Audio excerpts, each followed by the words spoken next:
I don't know why we keep going to the meetings. It's always the same thing. We've been here over a year, and we still don't get no respect. How many of these dive-bombing missions we gonna have to fly? As many as it takes. As many as it takes for what? As many as it takes for us to win this war. Look, I want to get up there and shoot at more than trains and buildings too, all right? Those are our assignments. The white boys done got shipped out to France already. Why we still here? They don't want us to go nowhere. They want us to stay right here. No, morale been pretty low. Everybody tired. You know, Jeremiah, I know that these missions are important, but we've flown over 60. White boys go home after 50. You know, I hear telling some of them get to be instructors, teach people. And we still here. Yeah, well, you think they're going to let us command a group of white soldiers? Yeah. I'm figuring they probably don't know what to do with us. Yeah. Ain't that something? Paperwork got mixed up. Paperwork? Yeah, right. Right. Paperwork always get mixed up when it comes to our replacements. I don't know why we keep going to the meets. It's always the same thing. I got a letter from a baby girl the other day and damn near broke my heart. What did it say? She told her teacher that her daddy was in the army, flying.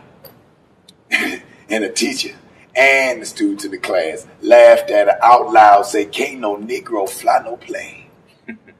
But she stood there strong and proud. And she said, "My daddy is a pilot and he is fighting in the war. And I don't care what you say." And then the teacher sent her to detention. How old is she? 5 years. Yeah, she's a smart little girl. You see, me and her mama met in high school. And we got married after graduation. Whoa. You married? Oh, shh, come on now. You know you ain't supposed to say that too loud. You know, I know that you can't be married and in the cadet program. So, you know, I did what any strong-willed, determined man would do. Lie. That's right. Look, Jam, I'm just trying to make her proud. Her and her mama. I think they are. You think? I know. Hey, look, we gotta look after each other. Straighten up and fly right.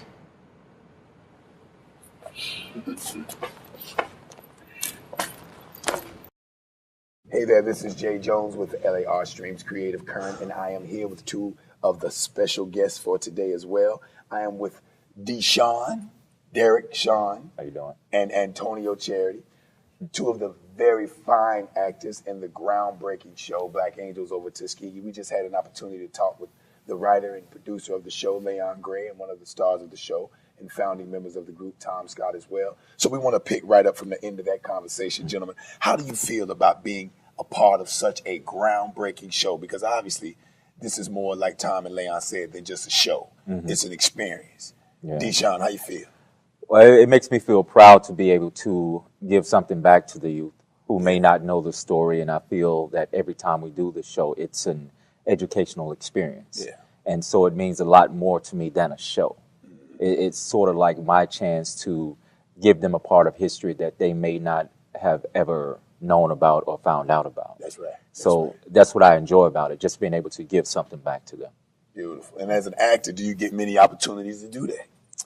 Not many, but I try to choose the material that would allow me to do that. That's good. Something that would allow me to impact someone in some way, form or fashion. Mm-hmm. You know, something that will make them think and give them a sense of, you know, where do I come from? You know, why do I even exist? Mm-hmm. You know, because I feel when people have a purpose, you know, they just have more fulfilling lives. That's good. Yeah. That's good. Brother Charity.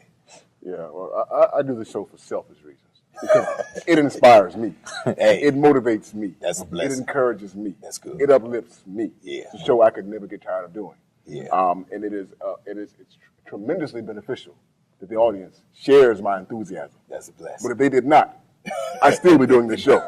Now, how many opportunities do you get to perform a show where you get that type of fulfillment from? Never. Okay. This play is uniquely inspirational. Yeah. It is uniquely uplifting.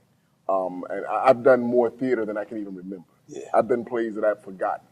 I remembered last week a show I hadn't done in I did like 20 years ago. I've never had the experience in any play that I've had in this one. I've never been as personally moved and motivated and encouraged to do something the way I am to do this play. There's never a time or place I don't want to do it. That's rare. That's something special. It touches me in a way that nothing ever has that I've ever done on stage. Yeah. It's truly, truly, truly exceptional.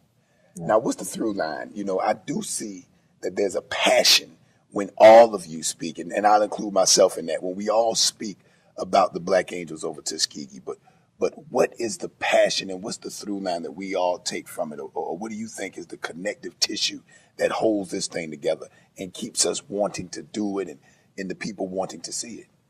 Well, me personally, I think it's just that sense of brotherhood. You know, I've been on stage actually, honestly, I've been on stage several times with this play, and it's almost emotionally overwhelming because I look around and I see you guys, and I mean, it's just like I feel it's almost surreal.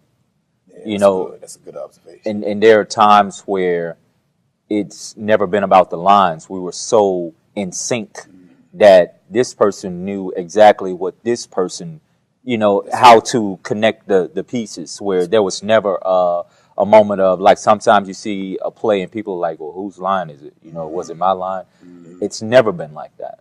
And so I feel that everyone trusts everyone, and we're just always there for each other. So I think it's just that sense of brotherhood that just connects the whole thing and makes it work. That's good. Would you echo the same? Yeah, absolutely. It is about the unity of the men, the characters that are written, and I can't stress enough the writing. Okay, we bring our talents and our gifts to it, but it starts with the page, and the writing is absolutely phenomenal. The characters are very, very, very well rounded. They're drawn out very, very, very, very carefully, and so it helps to create the sort of the sense of brotherhood and camaraderie that he's speaking of. You know, and that's so important because we almost never get a chance to show that as Black men. You know, and we're constantly bombarded with all the negative images and negative stereotypes. You know, about Black men, particularly younger Black men. That's right. You know, there's a barrage of attacks on the psyche of Black men. And to be a part of something that destroys that tears it down, that refutes it, you know, and it's not make-believe. That's right. This is not a story the writer created. This is real, living history. That's good. That we're sharing with people. To be a part of something so real and so true that is so moving and so inspirational it's miraculous. And it is probably a once-in-a-lifetime opportunity. Yeah. I pray that I'm wrong. Yes, sir. That I'll have That's good. chance after chance after chance and opportunity after opportunity to participate in something like this. Yeah.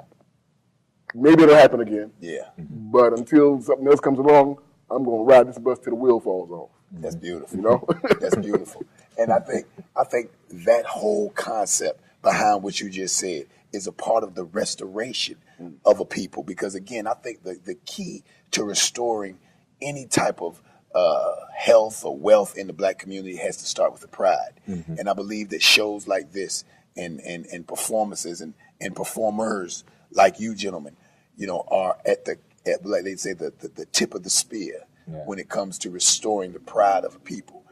You know, there have been a number of unintended, or, well, can't say unintended, but at least unexpected benefits. And you know, Layon spoke about that briefly. He couldn't imagine the different ways it touched people. I've heard a lot of women, Black women, I didn't expect this, talk about how beautiful it was to see Black men loving each other. I heard it over and over and over. I never quite saw it.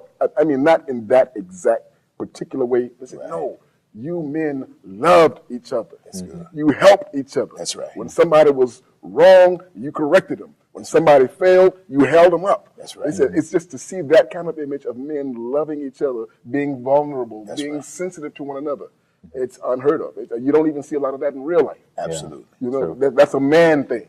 Absolutely. We don't like to show sensitivity and vulnerability, but each of these characters helps to accomplish that in this piece. That's good. That's good. Do you think that a piece like this could very well be planting the seed in very fertile soil for the next generation of Layon Grays? Because perhaps maybe this generation may not have gotten it. You know, we have the Layon Grays, but we do know that there are a plethora of other type of material out there that may not be as restorative to the pride of our people. Do you believe that this could possibly be impetus for that next generation to come about? I definitely believe that because I think the thing that makes it so powerful to me as far as planting that seed is just seeing how much Layon believed in it. Yeah. You know, because there were times when people, you know, they said, you can't do it or it won't, people won't receive it. That's right. But the thing that you have to always admire about him is that he continues to do it anyway. That's right. Because he has a vision and it may not always seem clear and you're like, what are you doing? That's right. But then That's at the end of the day, you're like, wow, you know, it's brilliant. Yeah. And so I feel that every time a young kid sees it or experiences it, they'll have that same feeling that Layon had while he was creating it. It's like he falls in love with his projects. And so it's easy to just write something. But when you write from love and passion and you care for it like that, you can't help but to impact other people. That's good. So I feel that they will get that from that. They'll see the passion that he has in it. And that will inspire them to like say, I want to do that. I want to write that. I want to know more about my history. I want to just show people and help people and inspire people and motivate people, you know. Good. And I feel they'll get that from that. That's beautiful. Tonio, you feel me? Ditto. You know? Yeah. I'm hoping that it'll inspire people to create more material like this. You know, we don't need to create fictional historical accounts. That's right. Exactly. We don't need That's them, right. a la Django. There's That's right. more than enough real life, true stories That's good. about the accomplishments, the greater glories of African Americans. You know, so this just tells some of those true stories we know nothing about. And I'm hoping that people will be inspired to want to write and create. Let's tell another story. There's more to this story. Absolutely. Because these men lived lives Absolutely. after the war. Absolutely. They came back, and you could take any number of them That's and right. write a story about what they were able to accomplish, to see the true genius. That's right. The intelligence, the skill, the creativity, the ingenuity of these men. That's right. Watch them for the rest of their lives after the war. You'll see just how outstanding and how exceptional they were in so many ways. That's Exactly. good. There's so many stories to be told. That's Exactly. beautiful. That is absolutely beautiful, my dear brothers. And again, I believe that art is supposed to inspire, and that this obviously is a piece of art that has been inspiring for over 5 years now. And gentlemen, I want you to finish this with an appeal to those who have not seen the show, who have not seen this experience or not experienced this this revolution, or like I like to say, restorative piece of restoration education. Finish off for us, D, by letting us let the people know directly why they should come out and support this show. Well, I think it's all about taking a chance on something that you may not be familiar with or have knowledge with. Some people, they always want the easy laugh, the easy fix, and it's just like, well, that's too deep. You know, I want to laugh at something. And sometimes you have to step outside your comfort zone, you know, to maybe experience something that you've never experienced, to see what you can draw from that. And so I think it's just like, you just have to put yourself out there and say, I want to know more about this, and I want to allow it to impact my life. And then I feel like once they do that, I mean, it'll be something that they never would have imagined that it would have, you know, gotten into them like that. So I really think it's a play that they need to see. They need to see They it. really need to see it. Antonio, Charity, my dear brother, your opportunity to appeal to those who you know need to see it, but who haven't seen it yet. What would you tell them? I would simply say to you, this play is very likely to be the absolute greatest theatrical experience you'll ever have in your entire life. I think that this play ought to be required for everybody who professes to have any concern about American history. I agree. I think this play ought to be required viewing for anybody who says there is a paucity, a lack of good writing for black people. There's a lack of great stories. There's no original material out there. You won't find anything more original, more inspirational, more educational, more informative than Black Angels Over Tuskegee.